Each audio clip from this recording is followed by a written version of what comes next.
time for round 4 against a name I recognize. You know, from playing lots of Pauper. So I'll probably be able to figure out what they're playing after the first land or so, and then I'll be like, aha, this guy again, of course. But even if I didn't, this Gitaxian probe will tell me.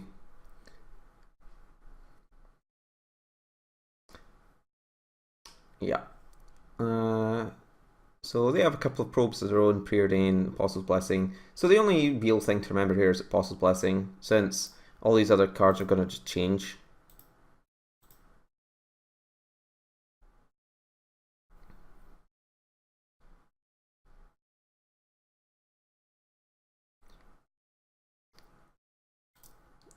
I actually kind of want to daze that, but I probably shouldn't. I should keep it in case they're gonna play Kiln Fiend or something. And I probably should have just snapped off the F6 after seeing them play that. Because now they'll suspect the daze. So it sort of means I need to just click OK through the next few turns or so, I think. Just so that it's not incredibly obvious what I'm going to be doing.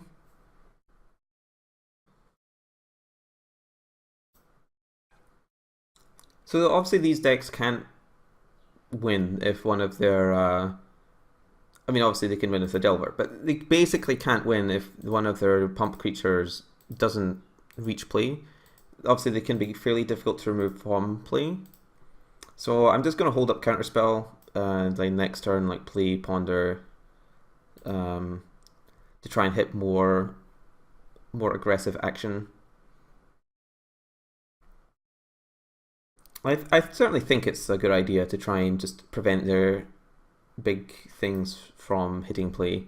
They're pretty land light, so like between Daze and Counterspell should be able to manage it, but obviously who knows. They're sculpting their hand, they're going to be hitting land drops. They might just like draw like a lightning bolt or something and halt my clock anyway. And obviously I knew they have Gitaxian probes since I saw 2 of them. But, you know, it's useful to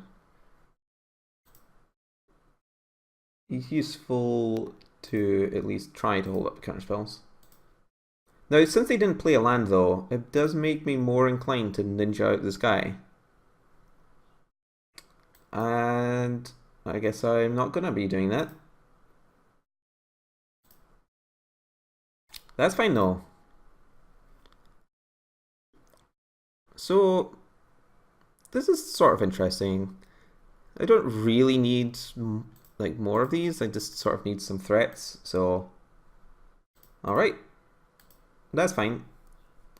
I will snap off a Spell Starter Sprite if they try and play like another Preordain or a Ponder. Or their own Delver. Yeah, okay, I'll happily sprite that one. And if they try to bolt a Spell Starter Sprite to, you know, reduce the number of fairies I have in play to 0, I would have dazed that also.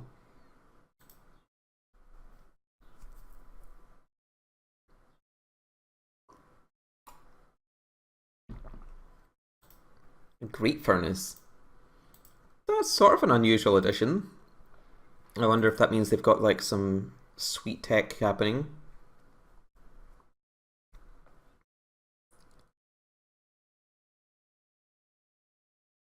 Let's see.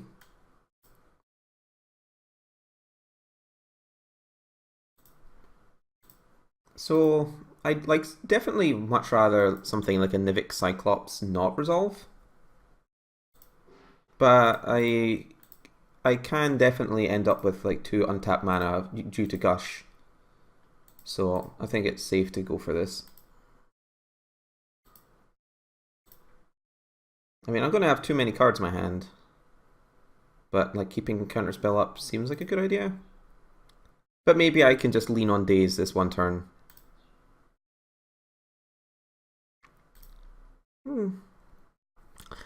The second Daze makes me feel pretty safe. I'm gonna go ahead and just Gitaxian probe them, even though I could have just put the daze first. So yeah, Nivik Cyclops means I'm gonna be able to like double daze them if they draw land. But that's quite interesting. Growth, Dispel, Blessing. Alright. And if they don't draw land, then they still aren't able to play the Nivik Cyclops, because they know that daze number 1 is here. And they drew Evolving Wilds. Also not a staple in these types of decks.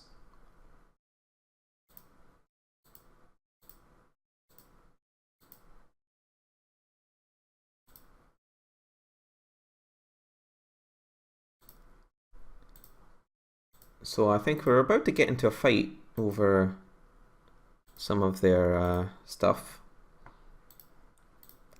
I guess I would just want to hit a land. Spellstar Sprite is probably good, but given my hand, I think I maybe want to try to hit like a bounce spell just in case something gets through, or just more actual counter spells. So I think I'm gonna just like, yeah, I think I can get away with playing Phantasmal Bear. So they're gonna like play in the Vic Cyclops. Yeah, I can like try and daze it, then I can try and counterspell it, then I can like daze or dispel. Or I can just cast daze.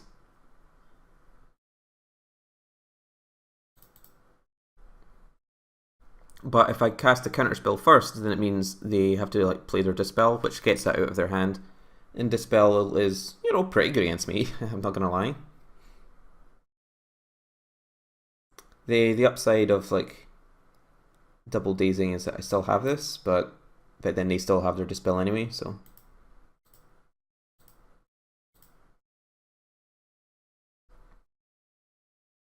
I don't really have, like, I have so many cards in my hand at this point. I just want to like hit more hit more lands, I guess, to try and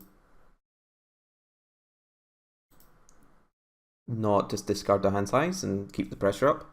Like, we have so many more cards than them. It's outrageous. Sometimes, like, you know, people are asking me why, you know, I think so much about like situations like this where I'm like attacking with the ninja. I have eight cards in my hand, and they're like, well, how can you lose? Just do whatever. But I like to try and figure out things for, you know, the times where it's not so obvious. Like, sometimes it doesn't all go smoothly.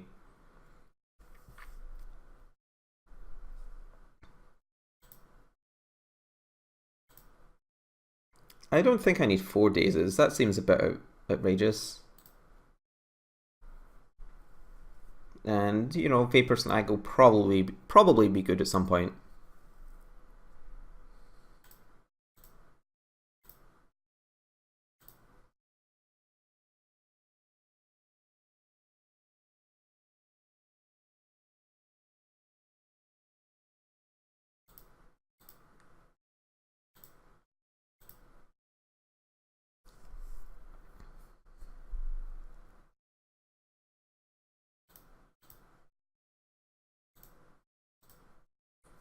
It doesn't really matter, I think, whether I'm dazing the Dispel or the Cyclops itself. And there we go. So, like, Gut Shot in this matchup is sort of tricky since they have exactly one creature I want to kill with it, and it's a good creature to kill. Hydroblast is obviously great since it destroys Nivik Cyclops and Killing Fiends. Dispel's pretty good. Coral Net, not so good. And the Curse of Chains is okay, but it's not super. So what do I want? Daze pretty good in terms of like the first few turns, and they usually end up being constrained on mana for casting everything anyway. Like Vapor Snap, again, snaps are fairly important, but less important now that we have a bunch of Hydroblasts in our deck.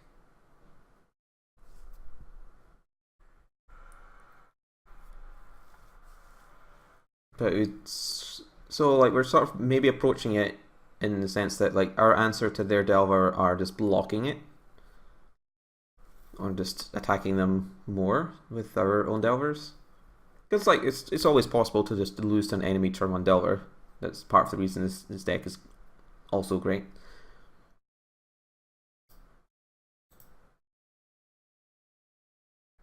I think I'm gonna reduce the bounce spell count because we've brought in Hydroblasts that are like good answers. I'll take out Brainstorm. I think like Ninja's pretty good. They don't really have that many removal spells for it. Fairy Miscreant's not actually that great since they usually board in Electrickery. So I'll maybe bring in this again. Like Spellstutter Sprite's still quite good because you can like hit Ponders and things like that. And like I think it's like between one of these random cards in my sideboard.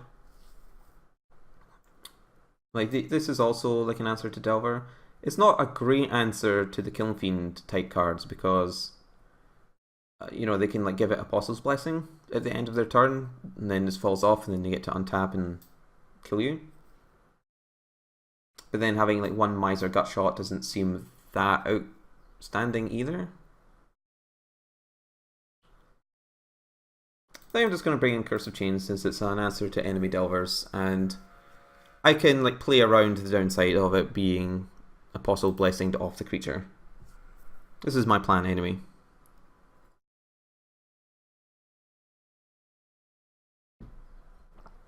It seems like a fine hand to me. Turn 1 Delver. Daze backup into like Ponder or like Phantasmal Bear Ponder.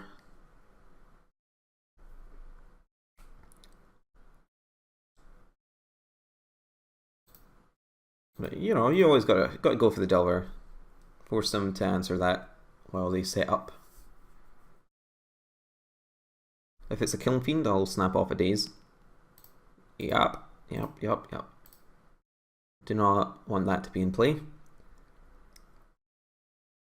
I do not want to reveal Island. Man, I'm really bad at flipping these Delvers. I have to say, I'm not a Delver scientist by the looks of things. I could play Ponder or Phantasmal Bear, but I think Bear's probably better to just put more threats into play. And like, I could be like pondering in an attempt to hit another Daze. But since we have another island ready, I'm also happy to like try to ponder into a Hydroblast or something. And the odds that they had an untapped land and Nimic Cyclops were not especially high. Yeah, this is just the worst at delving. So given that we have an actual counterspell, I'm gonna just not do anything this turn. Especially since they're holding up Mountain suspiciously. You know, ninjing can easily get me bolted. So there's probably a Dispel in my near future. No, there wasn't. Well, you gotta make them have the Dispel, and he didn't, so. Here's a Probe. Another Cyclops, a Shadow Rift, Battle Rage Blessing. That seems like a fine hand. We do have another counterspell for them though, so... Man, I would love to just ponder and hit a land, but if we miss, we could easily just lose the game where we're heavily favoured to win. So I don't think I can get away with it. Obviously, like if we ponder and then maybe find like a Hydroblast, then that's also fine. So maybe we do have just enough draws to make it worth it. But I think playing it safe is better, considering that we knew the contents of their hand.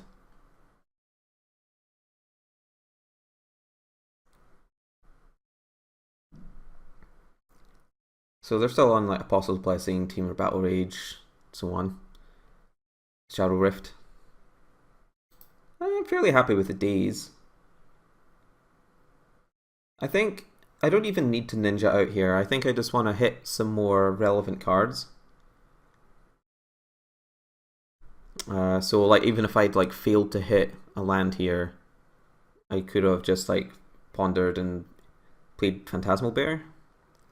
But I think given that we did hit a land, maybe I want to just ninja out this bear.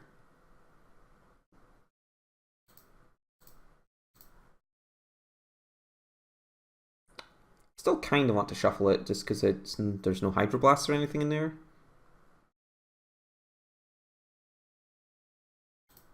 But no, I'm sort of ninja flooded.